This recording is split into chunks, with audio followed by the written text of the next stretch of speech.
Week 4 at Temple Talks, K94 pregame show with head coach Trent Temple of the Celina Bulldogs. Coach Temple, thanks for being on again. Tough week, getting your first loss. It's kind of hard to absorb a loss, and I'm sure it's tough on the kids. How did the kids work their way through, and how did the coaches get the kids over that loss last week? Well, obviously, anytime you have a loss, you just got to get it out of your mind. If you talk about it as a team, then once you get done talking about it on Saturday, it's over and done with. Nothing you can do about it except for go out and do better than the following week. And like I told the kids, hey, that we had a bad taste in our mouth.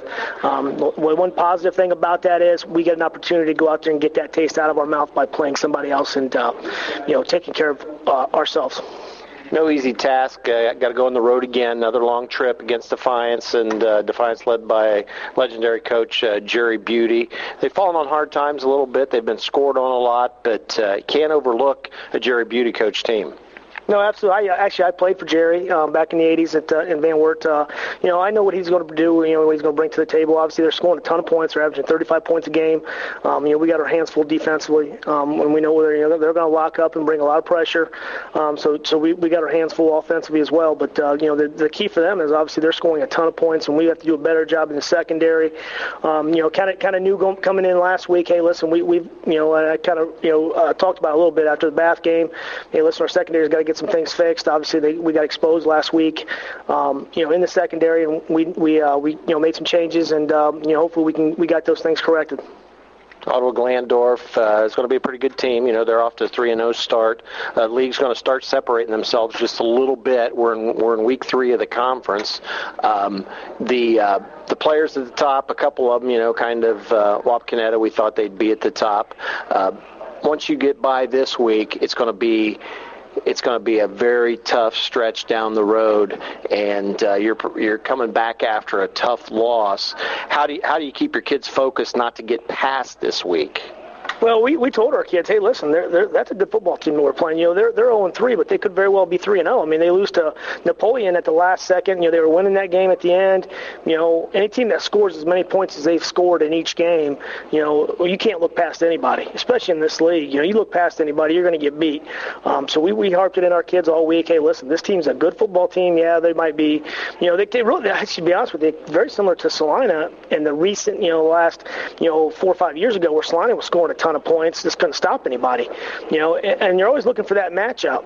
This might be a good matchup for their defense against our offense, and we have to do our job defensively on that side of the ball to make sure we can get some stops and, create some turnovers and get good field position for our offense. I think that's one thing we didn't do a very good job of last week, was creating field position for our offense, and we need to get that corrected.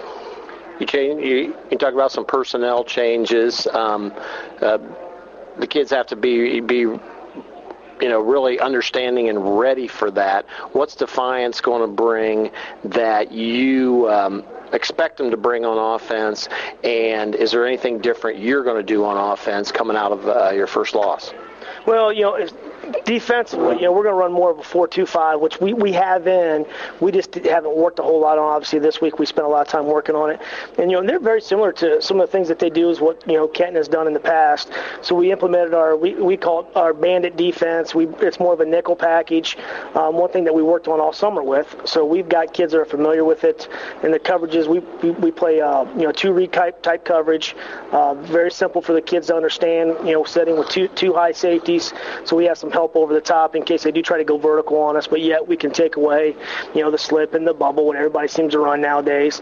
So, the key is just, making sure our guys understand, as far as that zone coverage, okay, you take the guy that comes out, you take the guy that comes in.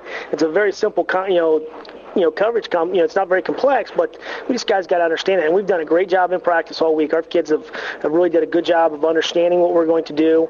Obviously, we're still going to bring pressure. That's the name of the game. I don't think that's ever going to change.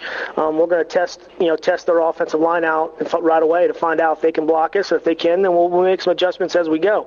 It's one thing nice about this defense is we can adjust on the fly.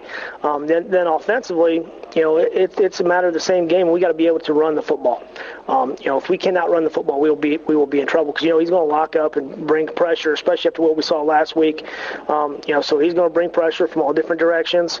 They're really big up front, maybe not quite as quick as OG, but they're a lot bigger up front. So they'll definitely have to bring linebackers to get the pressure that they're going to want to bring. But as far as the coverage goes, he's going to run a little bit zone, not a whole lot, but he's going to play a lot of man, a lot of press. So we really worked on it this week as far as getting off the press at the line of scrimmage. So just can't hide anything anymore with videos and films. So Defiance is going to see what happened last week, and I'm sure they're going to test you. Feel the kids are ready? Yeah, absolutely. I think our kids have done a great job responding. I'm never one of those believers where a loss is a good thing. You hear coaches say, well, sometimes a loss is not a bad thing. I don't believe that. I think that's stupid. I don't know if they can say that or not. But it's a loss is a loss. I don't care how you stack it. It's never a good thing in my mind. But our kids have responded well. They've worked hard. And obviously we'll find out tomorrow night or tonight how it's going to go. Coach, best of luck as always, and good luck going to Defiance. All right, thank you. Appreciate it. Head Coach Trent Temple, the Celina Bulldogs. It's the fourth week of Temple Talks on your sports voice of choice, K94.